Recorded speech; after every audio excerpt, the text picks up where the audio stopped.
Bienvenue dans l'épopée royale, un feuilleton totalement inédit. 6 épisodes hors série qui te plongeront dans l'univers à la fois antique et futuriste de Nizam Agency. Tu suivras les aventures d'Assia, une ancienne servante devenue guerrière et qui souhaite se transformer en reine. Les étapes lui seront rudes, compliquées, difficiles. Elle va devoir parvenir à bâtir sa forteresse, indispensable pour tout empire entrepreneurial qui durera, qui perdurera à travers les âges. Bienvenue dans cette nouvelle aventure, bienvenue dans l'épopée royale.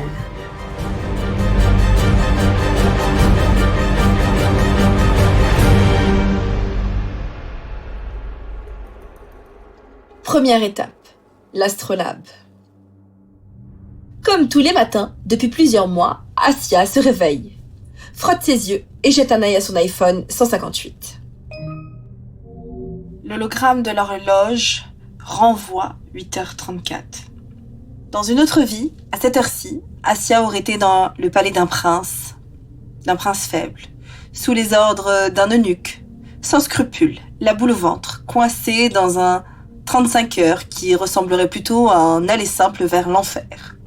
Ce n'est donc pas un rêve, pensa Assia, le sourire aux lèvres, puisqu'elle avait décidé, 9 mois plus tôt, que c'en était assez, qu'elle voulait être libre, libre de ses horaires, libre de son rythme, libre de son temps, et surtout, libre de faire ce qu'elle voulait vraiment. Elle avait décidé de devenir une nomade, une freelance, une voyageuse, une entrepreneuse, et de se libérer de toutes ces chaînes pour être enfin elle-même. Bien sûr, elle avait subi les sourires moqueurs de ses collègues, les inquiétudes de sa maman, de son papa, de son mari, de ses frères, de ses sœurs. Désespérée, mais elle était bel et bien décidée à leur prouver qu'ils ont tort. Elle était désespérée de les décevoir ou même de leur prouver qu'elle était capable de réussir.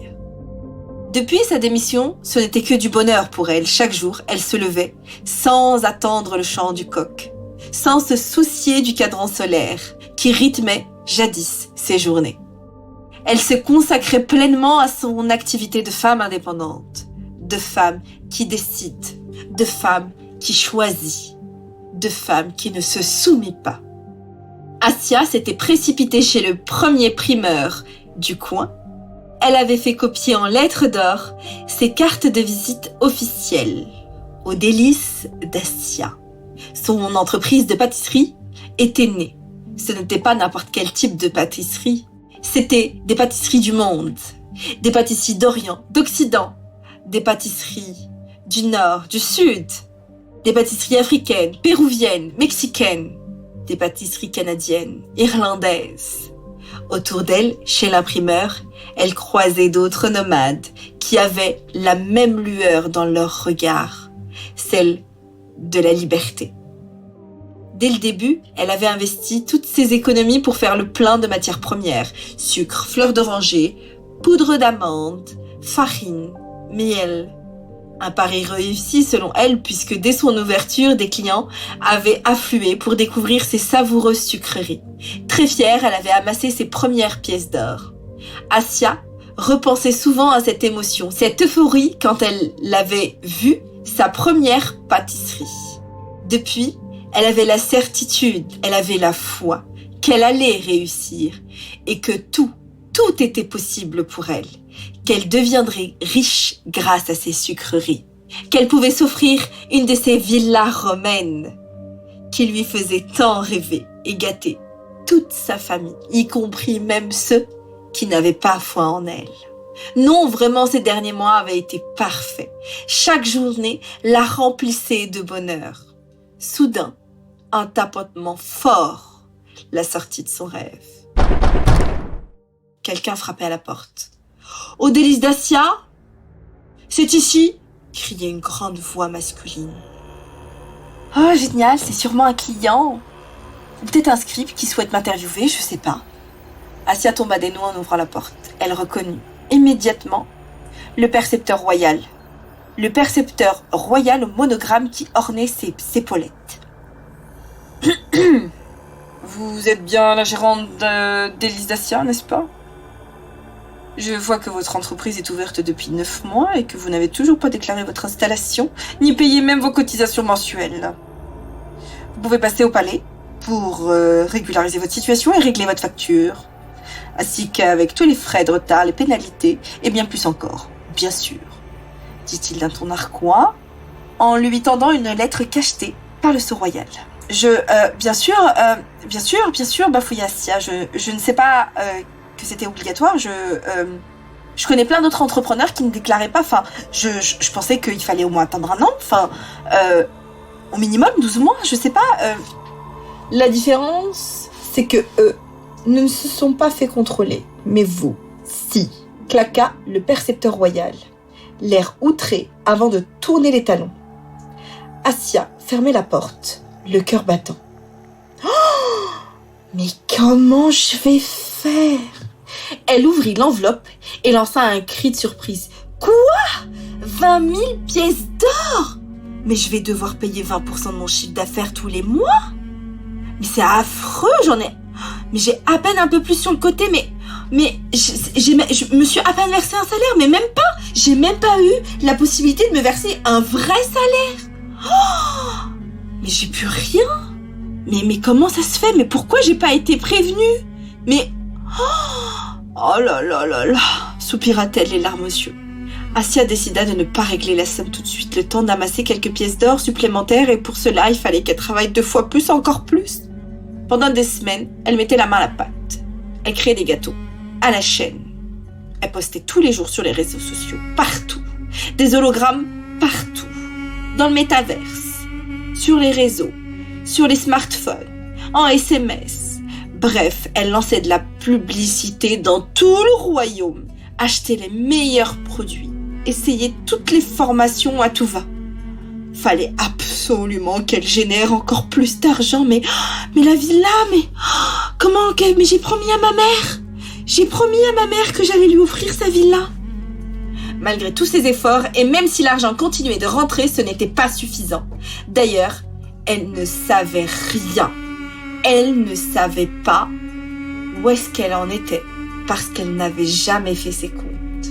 Voir ses pièces d'or rentrer dans son coffre de sa trésorerie, ça lui suffisait. C'était un dur labeur. Il lui restait rien à la fin de la journée. Elle connaissait parfaitement les matières premières et dépensait sans trop se prendre la tête. C'est ce qu'il lui fallait pour avoir un bon produit. Ce qui inquiétait fortement sa mère et son mari, qui la voyaient dépenser sans compter. « Vous inquiétez pas, je gère. » Bah oui, regarde, quelqu'un qui fait autant de pièces d'or doit obligatoirement avoir un profit d'ici quelque temps. Assia disait à qui veut l'entendre, un sourire confiant aux lèvres, une détermination dans les yeux qui réconfortait, mais pas totalement. Avant de se remettre en cuisine, elle regardait ses messages sur Instagram, sur Twitch, sur YouTube et se rendait compte qu'une ancienne cliente se plaignait d'avoir été malade, d'avoir mangé une de ses pâtisseries. Mais n'importe quoi, c'est pas de ma faute. Je réponds même pas à cette mégère, c'est n'importe quoi, je suis sûre c'est parce qu'elle est jalouse. Je suis sûre qu'elle a dû manger autre chose avec ma pâtisserie et elle dit que c'est moi parce que j'ai l'air gentille. S'empressa Assia en prenant soin de supprimer ce message et de faire comme si de rien n'était. Les messages passaient, les semaines passaient et Assia continuait de trimer 80 heures par semaine, mais son flux de clients, ça m'énuisait. Je dois faire encore plus d'efforts, je vais relancer la pub Facebook, poster 3 fois par jour sur Instagram, imprimer de nouveaux flyers, il faut absolument que j'aille distribuer ça dans les différents marchés, dans les différents centres commerciaux.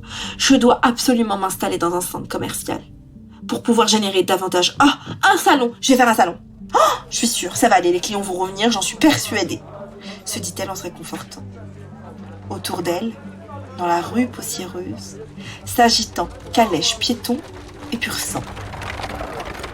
Assia leva les yeux au ciel et elle observa l'un des modèles dernier cri de la fusée urbaine, celle qui sont possédées uniquement par les millionnaires. Moi aussi, un jour, j'y serai et j'en posséderai une, se dit Assia en rêvant à tout ce qu'elle allait s'offrir. En rentrant chez elle, elle découvrit une lettre sur le pas de sa porte. Tiens, c'est sûrement ma cousine qui me donne des nouvelles. En décachetant l'enveloppe, son cœur se mit à battre au plus vite.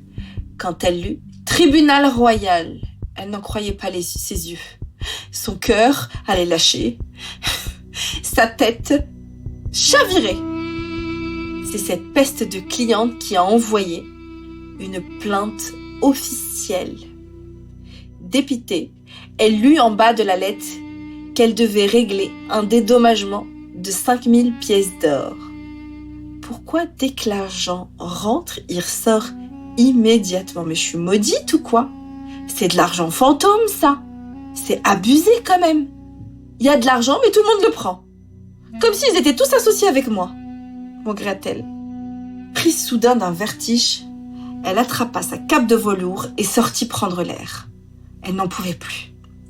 Soudain, son pied buta contre un objet lourd, dur, dont l'épaisse cuirasse endolorit l'orteil. Elle se rendit compte qu'elle avait atterri au marché, l'un des plus grands endroits au monde, l'un de ses endroits préférés, tant qu'elle aimait s'y rendre pour sentir ses odeurs d'épices, ses produits frais. Cet objet était l'astrolabe. Assia en avait entendu parler, vaguement parler.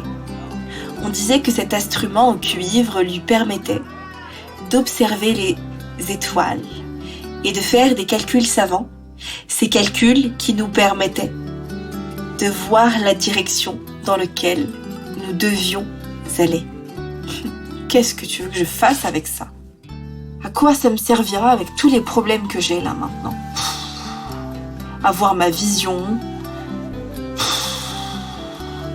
C'était néanmoins ce qu'il lui fallait pourtant. Et l'astrolabe lui renvoyait bien cela. Elle était hypnotisée par l'objet. Sans même se rendre compte, elle demanda au marchand « Combien pour cet astrolabe ?»« Un astrolabe, ma chère. » Un astrolabe, lui dit le marchand avec un grand sourire. Que comptez-vous en faire? J'en sais rien. Laissez tomber, c'était stupide après tout, je vais simplement m'en aller. Si cet objet vous a attiré, dit-il, si cet objet, vous pensez que vous en avez besoin, eh bien, vous avez raison. Mais pour ça, il faudrait savoir si vous êtes une guerrière. Êtes-vous une guerrière par hasard? Une guerrière? Non, pas vraiment, je pense pas. Ou plutôt, je sais pas. Vous avez quitté votre statut de servante, c'est ça? Oui, mais je sais pas, je pense pas que c'est pour moi. Attendez, mademoiselle. Vous êtes alors bel et bien une guerrière, une femme indépendante. Et pour vous, cet objet peut avoir bien plus d'utilité qu'il n'y paraît. Voyez-vous, cet astrolabe peut vous permettre de lire dans les étoiles, de savoir quelle est votre destination. Et mieux encore, de savoir s'il est possible pour vous de réussir, d'avoir foi en votre réussite et d'actionner suffisamment de leviers pour réussir. Tout ça me paraît bien mystérieux, se dit-elle. Mais comme à son habitude, dès qu'un outil, une formation ou un objet piquait sa curiosité, elle ne résistait pas à l'acheter. Je vous en donne 500 pièces d'or, c'est tout ce qui me reste. Si vous me montrez comment vous l'utilisez. Avec plaisir. Retrouvez-moi à la place publique, ce soir, à la tombée de la nuit, et je vais vous montrer.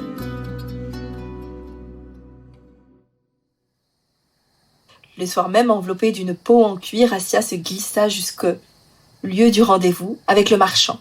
Le cœur battant, dans sa sacoche se trouvait un précieux astrolabe qu'elle avait à peine osé manipuler. Le marchand avait tenu parole. Il se tenait là, près d'une longue colonne. Il avait un manteau de fourrure qui devait bien coûter cher pour un marchand. Lui, il doit bien gagner sa vie, c'est certain, se dit Assia en s'approchant. Si seulement il pouvait me partager son secret pour épargner, pour avoir plus de clients, pour avoir suffisamment d'argent, pour me faire ce genre de cadeau. Le marchand semblait lire dans ses pensées. puisqu'il fit d'un clin d'œil en lui disant « Je l'ai acheté au marché, à la porte Est, et on en trouve tout chez les marchands du Nord. Eux seuls apportent des pièces aussi précieuses et aussi uniques. C'est gentil, mais je ne vais pas pouvoir me le permettre actuellement. J'ai des dettes à ne plus en finir auprès du percepteur royal, et je dois gagner un sacré paquet de nouveaux clients pour pouvoir y répondre. Et je parle même pas de cette somme que je dois à cette cliente mécontente. Je n'arriverai jamais à garder l'argent qui rentre dans mon entreprise. C'est un vrai fléau, un vrai gouffre, j'en peux plus. Je voulais juste faire de la bonne pâtisserie. » se plaint Assia, entendant l'astrolabe à ce grand marchand. « Eh bien, ma très chère, cet objet devrait justement vous aider à savoir comment faire. » Le marchand fit glisser la matrice de l'astrolabe, saisit l'hélice et lui permet de viser des étoiles. Et une lumière blanche éclatante se projeta dans le ciel. Assia n'en croyait pas ses yeux. Comme un projecteur, l'astrolabe lui montrait tout. Tout ce qui n'allait pas dans son entreprise. Son statut juridique, sa micro-entreprise qu'elle devait régulariser qui n'était pas du tout fait pour ce type de projet. Elle dépensait trop, beaucoup trop dans des formations, dans des coachings totalement inutiles. Elle n'avait aucune gestion financière. Elle n'avait ni laissé place à la stratégie fiscale, ni à la stratégie commerciale. Elle n'avait aucune protection juridique, ni contrat, ni conditions générales de vente. Rien, absolument rien pour protéger son entreprise. Elle n'avait même pas de protection sociale au cas où elle tombait malade.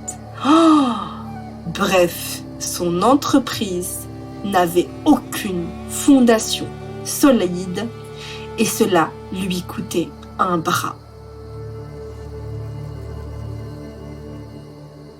Assia était choquée. Elle ne s'en remettait pas.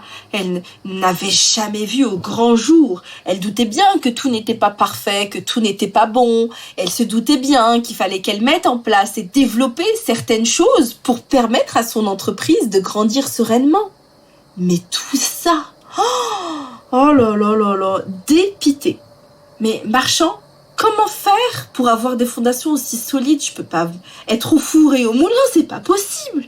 Par quoi je dois commencer? Je suis perdue, je n'ai aucune personne pour me montrer le chemin, je suis dépitée. J'en ai marre, je suis épuisée, je suis exténuée. Je dois à la fois générer du chiffre d'affaires et à la fois répondre à toutes ces dettes et me payer. Et tous ces gens qui n'ont pas cru en moi, en qui je devais prouver et je dois prouver que je réussis. Pour avoir une entreprise solide et sécurisée, tu devrais commencer par...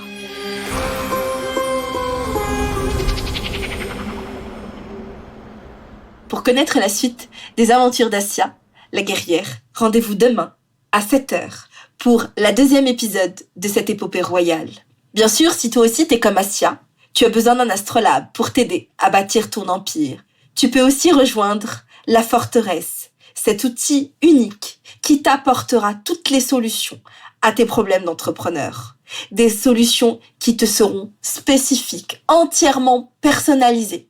Qu'il s'agisse d'acquisition client, de fiscalité, de finances, d'administratif ou encore de mindset, bien évidemment, de communication. Toutes ces informations concernant la forteresse sont dans la description de cet épisode et je serai ravie de répondre à toutes tes questions. À demain pour le prochain épisode de l'épopée royale.